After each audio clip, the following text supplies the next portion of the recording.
বন্ধুরা, আজকে আমার বাড়িতে গেস্ট এসছে, আমার ছোট্ট একটা মেয়ে। नमस्कार सबाइके। नमस्कार आंटी।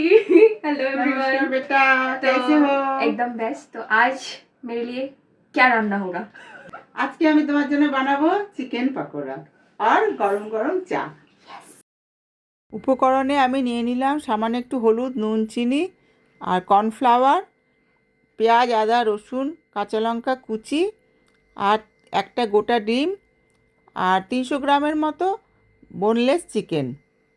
চিকেনের মধ্যে সব এক এক করে উপকরণগুলো দিয়ে দিলাম। কর্নফ্লাওয়ার, আদা, রসুন, পেঁয়াজ কুচি, কাঁচা লঙ্কা কুচি, হলুদ সামান্য একটু আর একটু নুন, একটু মিষ্টি স্বাদ মতো। এবারে একটা ডিম দিয়ে ভালো করে এটাকে মেখে নেব। গরম তেলে চিকেনের পিসগুলো এক এক করে দিয়ে লাল করে ভেজে তুলে নেব। চিকেন পকোড়া আমার রেডি। দেখো বন্ধুরা কি সুন্দর দেখতে হয়েছে। এবারে আমি সার্ভ করব সসের সঙ্গে। আমার চিকেন পকোড়া রেডি। এবার আমার মেয়ে বলবে খেয়ে কেমন লাগলো।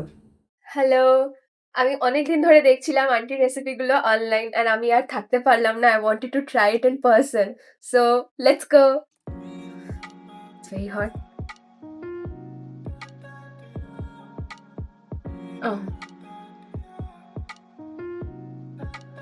Thank you aunty, loved it. মেয়ের তো ভালো লেগেছে, তোমরাও ট্রাই করো। টাটা।